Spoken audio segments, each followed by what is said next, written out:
इन सब के बारे में विस्तार से चर्चा की और वक्त अनुसार इनकी मीटिंग करते रहेंगे। जो जो डिपार्टमेंट में अच्छे काम है, जनता के हित के काम है, हरियाणा में हरियाली ज़्यादा बढ़े, उसके लिए सारे प्रोग्राम बनाए हैं और आहिस्ता आहिस्ता आपको धरातल पर दिखाई देंगे। तो अभी कितने पेड़ हैं और जो पिछले सालों में लगाए गए हैं? नहीं, पिछले सालों में जो लगाए गए, मैंने अब ये कहा है कि हरियाणा में करोड़ों में पेड़ नहीं लगाए जाएंगे। देखिए, वो पुराना जो हेलीकॉप्टर है 15 साल पुराना हो गया था, तो डिपार्टमेंट के काफ़ी दिन से रिकमेंडेशन था कि इसे चेंज कर लिया जाए। तो पीछे कई महीने पहले इसका ऑर्डर दिया हुआ था, अब इसकी डिलीवरी मिली है, तो आज से इसका विधिवत इसकी जो है शुरुआत की गई है और नया हेलीकॉप्टर आज आपके सामने हरियाणा सरकार का है, आपने देखा। ये तो देखना पड़ेगा, डिफरेंस पुराना हेलीकॉप्टर भी सेल होगा और इसका क्या कितना डिफरेंस होगा एक बार देखकर हम लोग एक बार बता देंगे से कि क्या वो होगा। लेकिन एक ये बहुत ज़्यादा ज़रूरत थी क्योंकि वो 15 साल पुराना हो गया था, तो रेगुलर रिकमेंडेशन 1 साल से चल रही थी कि इसे चेंज किया जाए। देखिए, निगम के चुनावों में किसी जगह पर नगर निगम में, किसी नगर पालिका में कोई कोर्ट केस है, कहीं अभी जो नमस्कार, छत्तीसगढ़ के बुलेटिन में आप सभी का स्वागत है। आप सभी के साथ हाजिर हूं मैं कंचन। संविधान दिवस के अवसर पर पंडित जवाहरलाल नेहरू स्मृति मेडिकल कॉलेज ऑडिटोरियम में भव्य कार्यक्रम का आयोजन किया गया। इस मौके पर रायपुर में पदयात्रा भी निकाली गई। कार्यक्रम में सीएम विष्णुदेव साय, विधानसभा अध्यक्ष डॉक्टर रमन सिंह समेत कई नेता शामिल हुए। कार्यक्रम को संबोधित करते हुए सीएम साय ने सभी को संविधान दिवस की शुभकामनाएं दी। उन्होंने कहा कि छत्तीसगढ़ की महान विभूतियों ने संविधान निर्माण में योगदान दिया, उनको नमन करता हूं। सीएम ने आगे कहा, हमारे संविधान निर्माताओं ने मौलिक अधिकारों की बात की है।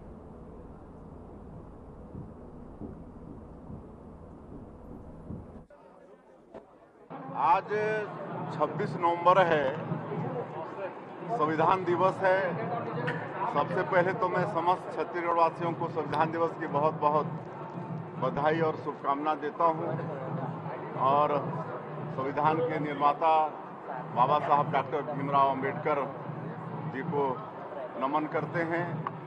और आज के इस अवसर पर खेल एवं युवा कल्याण विभाग द्वारा पदयात्रा का आयोजन किया गया है।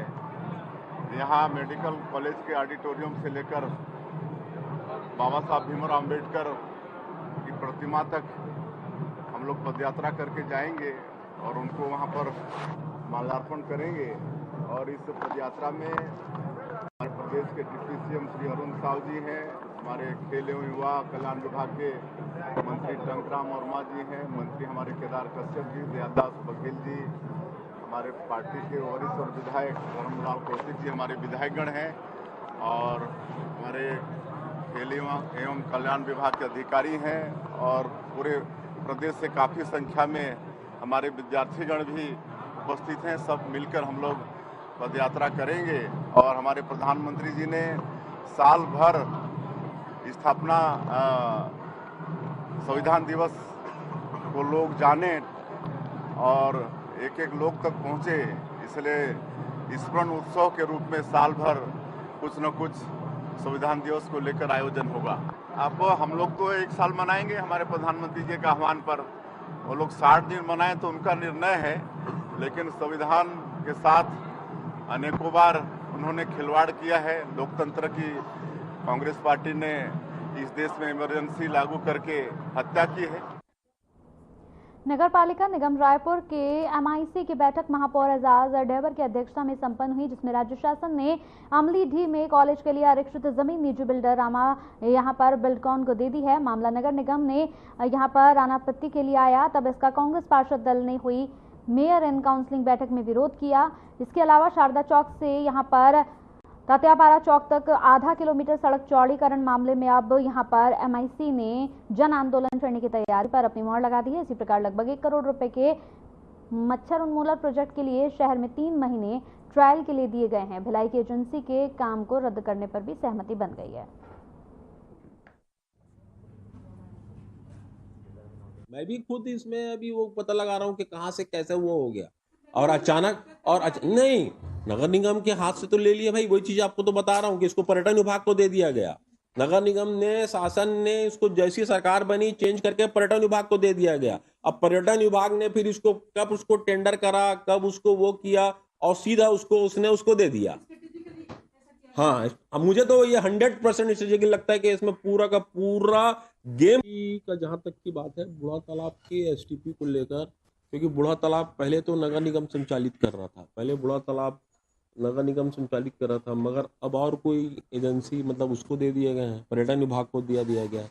अब पर्यटन विभाग उसको संचालित करेगा, मगर बड़े उसके साथ कहना पड़ रहा है दुख के साथ कि जहाँ पर पहले जो बूढ़ा तालाब गुलजार रहता था, जो बूढ़ा तालाब बच्चों से और खिलखिलाते हुए पूरी उसकी बच्चों की वो आती थी, आज वो पूरी तरीके से बंद हो गई है। वहाँ पर चौपाटी डाली जा रही है, रोड खोल दिया गया है, रोड सीधा चौपाटी पे मिलता है। तो मुझे लगता है कि ये सीधा सीधा जो रोड भी खोली गई है वो सीधा सीधा चौपाटी के मार्ग तक पहुँचने के लिए रोड खोली गई है। तो मुझे लगता है कि ये एसटीपी और जो वो है वो आने वाले, मुझे लगता है कि जो पर्यटन विभाग के जो भी हैं एमडी या वो शायद उसको देखेंगे, मगर हम लोग ने आज एमआईसी में चौपाटी का पूरी तरीके से हमने विरोध किया है कि हम उस स्पॉट पे चौपाटी नहीं चाहते थे जिस स्पॉट पे चौपाटी बना रहे हैं। वहाँ से स्कूल का व्यू, कॉलेज का व्यू और हॉस्टल का व्यू पूरी तरीके से दिखता है, इसलिए हम उस चौपाटी का पूरी तरीके से विरोध करते हैं। अगर चौपाटी वहाँ खुलती है तो जाके भी वहाँ पर विरोध करेंगे, उसके बावजूद भी अगर काम नहीं रुका तो फिर हम कोर्ट का भी रास्ता अख्तियार करेंगे। मेरा सवाल ये था कि 5 साल पहले ये टेंडर हुआ था, अभी तक काम नहीं हुई, तो क्या अब ये टेंडर पर्यटन देखेगा कि अभी तक काम नहीं? पर्यटन नहीं, काम तो अब पर्यटन विभाग ही देखेगा, जो भी काम है पर्यटन विभाग ही देखेगा। अब हम लोग तो नहीं देखेंगे काम, क्योंकि हमसे तो काम ले लिया गया है। अब जो भी काम है वो पर्यटन विभाग ही देखेगा, मतलब हम लोग के कार्रवाई भी उधर ही वो लोग करेंगे, वो भी टेंडर तो इधर से हुआ था। नहीं तो अब तो पूरे तरीके से खत्म हो गया। नगर निगम को तो लोग ने पूरा हैंडओवर ही उसको दूसरे डिपार्टमेंट को कर दिया गया। अब वो क्यों कर दिया गया है, किस लिए कर दिया गया है, किसके कहने पे कर दिया गया है, कौन इसमें है, ये बहुत बड़ा प्रश्नवाचक सीन है। पार्षद तो खुद उसका विरोध कर रहा है, पार्षद को खुद ही बाद में पता चला। पार्षद खुद चाहता था कि वहां पर कॉलेज और वो खुले। नहीं, कौन सा मंत्री? अब कोई सी मंत्री का ही गेम होगा, तब तो इतना बड़ा वो हो गया। किसी ना किसी नहीं एमआई। सबसे बड़ी बात यह है मजे की कि इसको नगर निगम से परमिशन, कोई भी चीज जमीन आवंटित होती, देखो जमीन आवंटन हम लोग नहीं करते हैं। जमीन आवंटन जो होता है वो तो सीधा कलेक्टर साहब से होता है या तो फिर वहां से होता है। हमारे पास इसके लिए वो भेजा जाता है, आपके पास कोई आपत्ति तो नहीं है, मतलब हमसे एनओसी ली जाती है। मजे की बात है कि इसमें एनओसी भी नहीं ली गई है, सीधा का सीधा उसको आवंटन कर दिया गया है। देखिए 9 एकड़ वाला जो प्रस्ताव है वो रामा बिल्डर को दिया गया है, और कोई पूर्ववर्ती सरकार का इसके ऊपर कोई आरोप प्रत्यारोप नहीं है। पूर्ववर्ती सरकार चाहती थी कि वहाँ स्कूल और कॉलेज बने। हमारे पूर्व विधायक आदरणीय सत्यनारायण शर्मा जी ने इसके लिए प्रस्ताव भी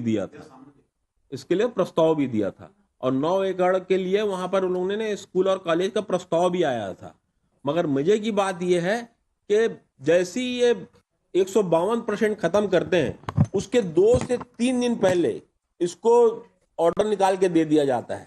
तो पूर्ववर्ती सरकार का कोई वो नहीं है, ये नई सरकार का ही, इसने जो माननीय जी की सरकार है, किसने किया है? अधिकारी ने किया है? किसके कहने पे हुआ है? किसने किया है? 100% इसमें किसी अधिकारी ने किया है, 100%। और अधिकारी और इसमें बहुत सारे नेता लोग भी शामिल है। बेवजह उसमें जो है उसके ऊपर वो होना चाहिए। बेवजह जिनके ऊपर इस तरीके का वो कर दिया गया है एक तरफा। और सबसे बड़ी बात, अगर आपको मैं कार्रवाई कर रहा हूं तो मुझे आप नोटिस दे के पहले मेरे से जवाब मांगो कि भाई आप इस चीज का जवाब दो कि मैं सही हूं कि मैं गलत हूं। आप मेरे से पहले एक नोटिस करें, मेरे से पूछो तो सही मैंने क्या गलती की है। एक तरफा कार्रवाई करते हुए सीधा आप किसी को निलंबित कर दिया आपने। वो जो भी है उसमें जांच होगा, कोर्ट जो बोलेगा। देखिए अभी इसको लेकर निगम बहुत सख्त कार्रवाई कर रहा है, और लगभग इस तरीके की जहां पर भी शिकायतें आ रही है बहुत जगह नगर निगम कार्रवाई कर रहा है। जहां पर भी इस तरीके की पार्किंग को दबा दिया गया है या पार्किंग को कहीं छुपा दिया गया है या फिर अवैध कंस्ट्रक्शन किया गया है, वहां पर लगातार नगर निगम कार्रवाई कर रही है। नहीं, कॉलोनी में भी अगर कहीं पर भी इस तरीके की हमारे पास शिकायतें आएगी कि कहीं उसने पार्किंग की जगह को खा गया या पार्किंग की जगह को जबरदस्ती यहाँ वहाँ डाल दिया, तो उसके ऊपर भी कार्रवाई की जाएगी। फिर कोई भी कॉलोनी वाला कैसे मेहनत नहीं करी। अगर मेहनत नहीं करते तो इतनी विपरीत परिस्थिति में, इतनी मुश्किल में मैं अपना वार्ड नहीं जीतता।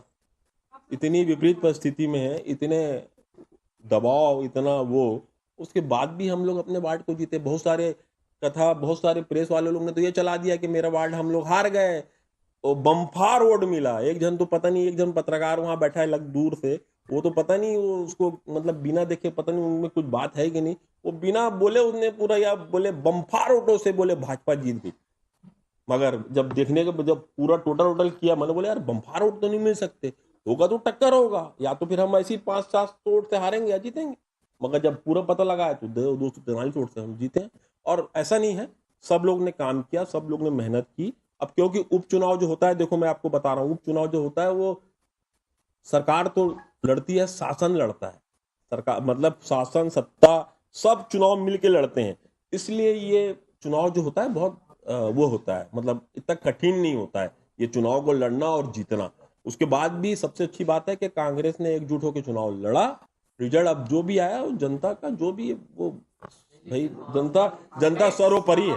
आपके डिवाइडर पे क्या पैसा हस्तांतरित हुआ, क्या उसको वर्क ऑर्डर जारी हुआ, क्या वहां पर कोई काम हुआ, कोई नगर निगम की 1 रुपये भी कहीं पर भी उसमें पैसा लगा, क्या 1 रुपये की राशि वहां पर खर्चा हुई?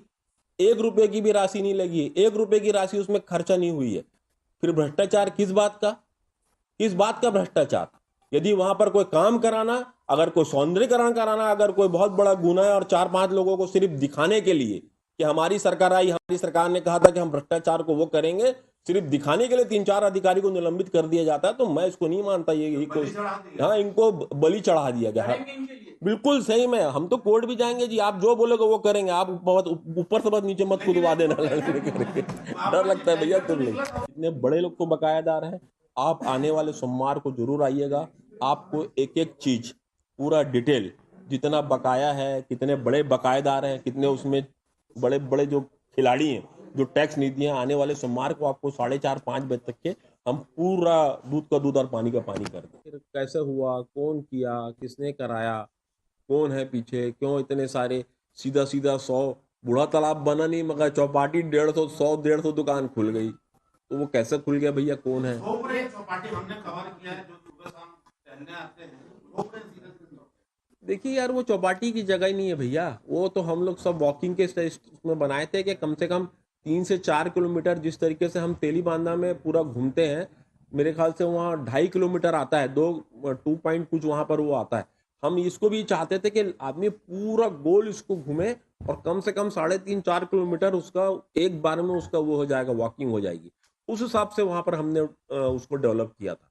अब वहां पर अचानक चौपाटी आ गई, वहां पर अचानक पूरी दुकानें खुल गई, दुकानें का पूरा स्वरूप बन गया। अब सबसे मजे की बात है कि वहां रूफटॉप चौपाटी बन रही है, मतलब दुकान के ऊपर दुकान, नीचे भी दुकान, ऊपर भी दुकान, और ऊपर दुकान से पूरा कॉलेज का, स्कूल का, हॉस्टल का पूरा व्यू दिखता है।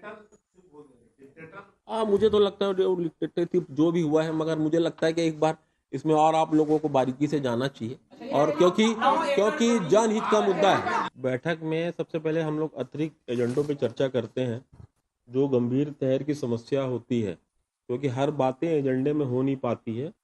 उसके चलते पहले हम लोग अतिरिक्त 2-2.5 घंटा हम लोग चर्चा करते हैं कि शहर में और क्या क्या हो रहा है, क्या नहीं हो रहा है। तो आज एक तो चौड़ीकरण शारदा चौक, उस पर लेकर चर्चा हुई है। टैक्स से संबंधित चर्चा हुई है, क्योंकि उसमें बड़े लोगों को टैक्स जो लिया जा रहा है, मगर कुछ भी ऐसा हो रहा है जहां पर कुछ टेलीफोन से हमारे टैक्स वाले वापस आ जा रहे हैं, मतलब वहां पर भी चेहरा देख के टैक्स को लिया जा रहा है। इसको भी लेकर हमें चर्चा हुई है। होर्डिंग बोर्ड्स को लेकर चर्चा हुई है। बूढ़ा तालाब चौपाटी को लेकर चर्चा हुई है। बूढ़ा तालाब चौपाटी जो बन रही है, शास्त्री बाजार में जो दुकानें बन रही है, उसका 35 लाख रुपए रेट है, और आज 3 टेंडर हो गया, कोई नहीं आया। उसको लेकर चर्चा हुई है। एक बहुत गंभीर विषय है, अमलीडीह में 9 एकड़ जमीन एक बड़े बिल्डर को, जहां पर कॉलेज बनना था, कॉलेज के लिए मांग की गई थी, स्कूल और कॉलेज के लिए, उसको ना देके 9 एकड़ जमीन जिसकी कीमत कई करोड़ रुपए है, वो किसी बिल्डर को दे दी गई। तो उसको भी लेकर आज एमआईसी में जो हमारे वहाँ के क्षेत्र के जो पार्षद हैं और जिनके इलाके में ये एरिया है, उन्होंने इस विषय को उठाया। तो अभी हम लोग शायद कल या परसों वहाँ पर भी जाएंगे जहाँ पर ये ज़मीन एमएलईडी में जो 9 एकड़ ज़मीन दी गई है। जब स्कूल कॉलेज के लिए ज़मीन थी और जब सरकारी ज़मीन थी तो कैसे किसी बिल्डर को दे दी गई, और वो भी तब बड़ा चतुराई उसमें अपनाई गई। 2 दिन पहले जब 152% खत्म कर रहे थे, उसके 2 दिन पहले 152% उसको इस्तेमाल करके, तो 9 एकड़ को इस्तेमाल करके फिर 2 दिन के बाद उसको खत्म कर दिया गया। तो ये इसमें भी जांच के लिए बात करेंगे। पेवर संबंधित बात हुई है, जो पेवर लगने वाले हैं, डामरीकरण होने वाले हैं। 24/7 जो पानी जो सप्लाई हो रहा है, मुझे नहीं लगता कि वो पूरे तरीके से अभी रायपुर में पूरा सक्सेस हो पाया है। बहुत जगह लीकेज की शिकायतें हैं, उसको भी लेकर चर्चा हुई है। और सबसे ज़्यादा जो चर्चा हुई है मच्छर को लेकर हुई है। मच्छर ट्रायल बेसिस पे किसी एक कंपनी को ठेका दिया गया था, कोई दुरुक की कंपनी है, और 3 महीने में उसको ट्रायल पे टेंडर दिया गया। मगर पिछले 2 महीने में मुझे लगता है कि सबसे ज़्यादा जो मच्छर हैं वो रायपुर में, और अति मच्छर हैं। तो उसको लेकर भी हमने चर्चा किया कि ये मच्छर या तो उसका टेंडर खत्म कर दो, क्योंकि मुझे नहीं लगता कि जो काम नया तो खुद देख नहीं रहा है, 2 महीने में अभी तक कहीं तो ऐसा रहता परफॉर्मेंस जो ये बोलता कि काम अच्छा हुआ। तो इसको लेकर ये तो अतिरिक्त विषय में चर्चा हुई है। जो चर्चा जो उसमें हुई है एजेंडे में, नामकरण को लेकर चर्चा हुई है। नामकरण को लेकर मुद्दे थे जो प्रमुख तेलीबांधा में एसटीपी जो पहले जो कर रही थी वो कंपनी हट गई, किसी दूसरे कंपनी को वहां पर काम दिया गया। उसको लेकर आज एमआईसी में चर्चा हुई है। 15 वित्त को लेकर जो सड़कें बननी है, जो 15 वित्त के जो पैसे आते हैं उसमें जो सड़कें बननी है, पेवर जो लगने हैं, उसको लेकर चर्चा हुई है। उसके अलावा चर्चा हुई, तो कुल मिलाकर अगर आज बात करेंगे तो करीब 17 विषय पे चर्चा हुई है, जिसमें 4 विषय अतिरिक्त थे जिस पे चर्चा हुई। और मुझे लगता है सभी सर्वसम्मति से सभी प्रस्ताव को पारित किया गया है, क्योंकि मुद्दे बहुत सारे थे और हम ये भी चाहते थे कि चाहे टैक्स से संबंधित हो, चाहे रोड चौड़ीकरण का मामला हो, उसमें हम लोगों को हर चीज पूरा एक एक करके हर चीज बताया जाए। तो उसको लेकर फिर आने वाले सोमवार को फिर मेयर इन काउंसिल रखी गई है, उसमें फिर और भी चर्चा होगी। और उस एमआईसी में भी हम लोग जितना विषय हमने अतिरिक्त लाया है, वहीं उस समय भी ये सब चीज़ों को जितने अधिकारी इसमें हैं, चाहे चौड़ीकरण में, चाहे आपके बूढ़ा तालाब में, या फिर शास्त्री बाजार में, या फिर आपके टैक्स को लेकर, वो सब उस दिन चर्चा होगी। आज भी चर्चा हुई है, मगर हमें जैसा हम जवाब चाहते थे वैसा जवाब उसमें नहीं मिला है। वो एनआईटी के सामने लोग दुकान लगाते हैं, तो उनकी ये मांग थी कि हम लोगों को जिस तरीके से प्रोटी में जिस तरीके से हम दुकान चलाते थे, हमें दुकान चला। मगर इसमें भी नगर निगम को मेरे ख्याल से आज मैंने भी इसमें माननीय कमिश्नर महोदय से बात की कि चलो उनको कम से कम आप जो हम ब्रिज के नीचे एक वो बना रहे हैं, बड़ा वहाँ पर चौपाटी जैसे बना रहे हैं, तो हमने कहा है अभी कमिश्नर महोदय को, क्योंकि वो लोग मेरे पास में आके मिले थे, वीरेंद्र पांडे जी के साथ में आए थे, तो मैंने उनको ये कहा है कि इनको भी जब बना रहे हैं इन लोगों के लिए भी थोड़ा सा नीचे तो बना रहे हैं वहाँ पर आगे, और इनको भी दे दिया जाए, जिसमें इन लोग का भी जो है पेट रोजी इन लोग की भी चलती रहे। नहीं देखिए, मैं तो हमेशा उन लोग के फेवर में खड़ा रहता हूँ, शायद इसलिए बदनाम भी हूँ। आप लोग फिर दुनिया सब बोलते भी हैं कि चौपाटी खोल दिया, ये कर दिया, वो कर दिया। देखिए हम लोगों की इसमें सहानुभूति नहीं हमने, ममता जी मुझे एक बात बता दीजिए, अभी तक के मैंने अपने पिछले 5 साल में किसी गरीब का ठेला तो नहीं हटाया। और मेरे को ना, जब मैं घर में सोता हूं तो मेरे को इस बात में दिल पे हाथ रख के बोलता हूं, संतुष्टि लगती है कि मैंने किसी को तकलीफ नहीं पहुंचाई। देखिए मैं ये जो ठेले, ये जो लगने वाली दुकानें, ये चाय ठेले, ये पान ठेले, ये उत्पत्ति कैसे 2 साल में हुई है? ये कोरोना के समय हुई है। जो आदमी कहीं कहीं काम करते थे वो बेचारे सब्जी बेचने निकले, वो आज तक घर ही नहीं लौटे, सब्जी बेच रहे हैं, मतलब सब्जी का काम खोल लिए। चाय ठेला खोला तो चाय बेच रहा है, वो बेचारा अगर किराना छोटा सा दुकान खोला तो किराना ही दुकान खोल रहा है। तो ये जो उत्पत्ति है, भी इतने सारे हमको ठेले दिखाई देते हैं, जो चौपाटी दिखाई देती है, ये कोरोना काल की उत्पत्ति है, ना कि हमने कोई कहीं से इसको लेकर नहीं आया। देखिए पहले तो इसी की समीक्षा कर लें, अभी जो दक्षिणी चुनाव हारे हैं उसके बाद फिर वाली।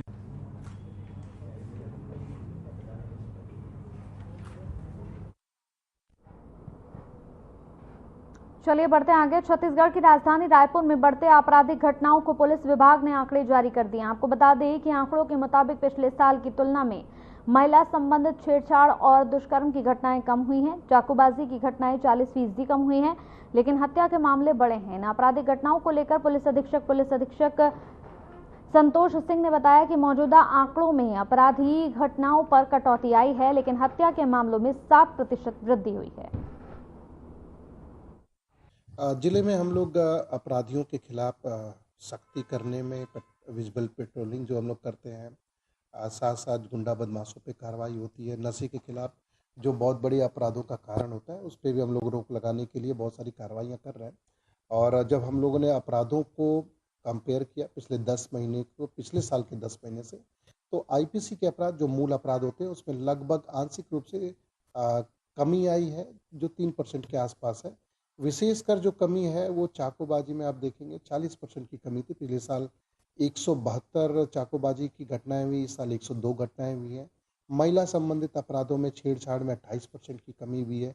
चोरी में भी 9% की कमी हुई है। मारपीट के मामले में भी 3% की कमी हुई है। एक बढ़ोतरी जो हम लोगों ने देखा है, जो अभी रिसेंट में कई सारे मर्डर्स हुए, पिछले साल 54 FIR जो है हत्या के दर्ज हुए थे, इस साल 58 मामले दर्ज हुए हैं 10 महीनों में।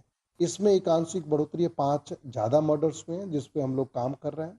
और हम लोग की कोशिश ये है कि आपराधिक जो तत्व हैं उन पे कड़ी कार्रवाई करके, उन पे लगातार कार्रवाई करके आपराधिक गतिविधियों में लगाम लगा। पिछले 1.5 महीने में कुछ आपराधिक घटनाएं विशेषकर मर्डर्स के मामले बढ़े हैं और कुछ चाकूबाजी भी हुई। कई सारे चाकूबाजी को जो हम लोग देख रहे थे, जैसे अभी परसों भी एक चाकूबाजी हुई, इसमें लगभग 8-10 चाकूबाजी के मामले जो है शराब दुकानों के आसपास हुई और कुछ मर्डर्स में भी कन्वर्ट हुई है।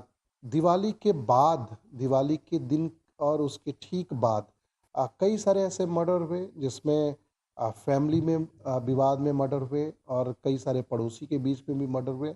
उसकी हम लोग अभी एनालिसिस कर रहे हैं, लेकिन हमें लगता है कटनी बिलासपुर रेल रूट पर सुबह करीब यहां पर एक बड़ा हादसा हो गया है, जहां पर भनवारटंग रेलवे स्टेशन में कोयले से लदी मालगाड़ी के इंजन सहित कोयले से लदे 17 डिब्बे पटरी से उतर गए। वहीं 22 डिब्बे क्षतिग्रस्त हुए हैं। इस घटना के बाद इंजन OHY तार और सिग्नल को तोड़ते हुए डिब्बों से 100 मीटर दूर पटरी से डिरेल हो गई। गनीमत ये रही कि कोई जनहानि नहीं हुई है, हालांकि रेलवे को बड़ा नुकसान हुआ है। वहीं मालगाड़ी के डिब्बे एक के ऊपर एक चढ़ गए हैं।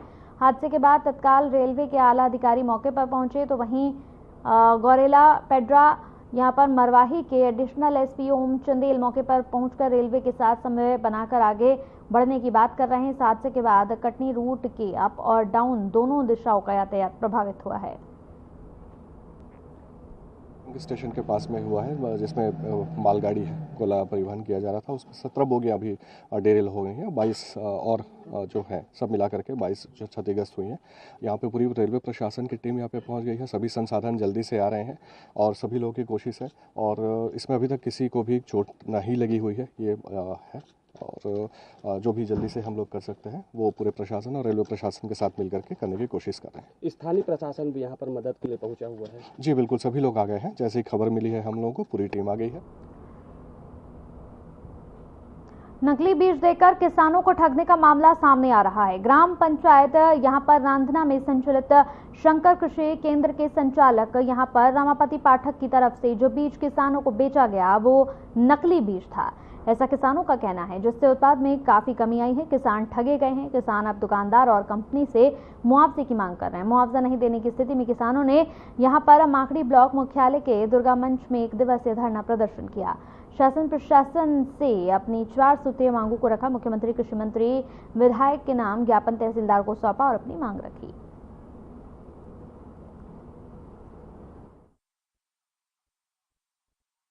किसान संघ अध्यक्ष रांधना, मैं हमारे 250 किसान पीड़ित है सर, इसीलिए हमारा जो सब विभाग में आवेदन दिए तब भी हमारा जो कोई सुनाई अभी तक आया नहीं है। इसलिए हम माकड़ी में एक दिवसीय प्रदर्शन रखे और यहाँ जो अनुमति मांगी और जो हमारा जो अभी केसीसी लोन पटाना है और गाड़ी किस्त पटाना है, इसमें हम पूरा किसान जो मजबूरी में फंसे हैं सर। अभी तो मामला सर 3 महीना से अटका हुआ है। हम लोग को किसान का नुकसान हो गया है, ठगी करके हमको बीज थमाया गया। आज तक कोई कार्रवाई नहीं हुआ, इसलिए धरना प्रदर्शन माखरी ब्लॉक में 1 दिवसीय धरना प्रदर्शन करने आए। बीज जो लगाए थे आप लोग, उसमें क्या उत्पादन कितना निकला और क्या मांग है आप लोग? उत्पादन तो पूरा 0% निकला हमारा। मैं 7 पैकेट लगाया तो उसमें तो 1 ट्राली भी नहीं हुआ धान। और मांग है हम अब सभी किसान बेच रहे हैं धान, हम तो बेच नहीं पाए, धान ही नहीं है, कहाँ से बेचेंगे। और इस पर बोझ पड़ रहा है केसीसी लोन का, लोन कहाँ से पटा पाएंगे। बिगर कंपनी बायोटेक आई थी कोंडागांव, मीडिया के माध्यम से पता चला कि मुआवजा दिलाऊंगा बोल के अब रफू चक्कर हो गया, जो विक्रेता भी नहीं है। बलरामपुर जिले के नगर पंचायत कुसमी में सर्वे आदिवासी समाज का जिला स्तरीय बिरसा मुंडा फुटबॉल प्रतियोगिता का फाइनल मुकाबला सामरी विधायक देशवीर पैखड़ा की अध्यक्षता में संपन्न हुआ, जिसमें छत्तीसगढ़ के कैबिनेट मंत्री लक्ष्मी रजवाड़े मुख्य अतिथि के रूप में शामिल हुए और कार्यक्रम की शोभा को बढ़ाया। कुसमी ग्राम पंचायत में जिला स्तरीय बिरसा मुंडा फुटबॉल प्रतियोगिता के अवसर पे मैं आई रही थी, तो राजपुर से पहले छोटी सी दुर्घटना हुई, जिसमें हमारी आपस की गाड़ी टकरा गई। सामने से हाईवा गाड़ी आ गई, तो अचानक से वो ओवरटेक की तो आपस में गाड़ी टकरा गई। ताकि अपने जितने भी टीम थी सब सुरक्षित थी और आज सही सलामत अपने इस समापन कार्यक्रम में हम पहुँचे। देखिए अभी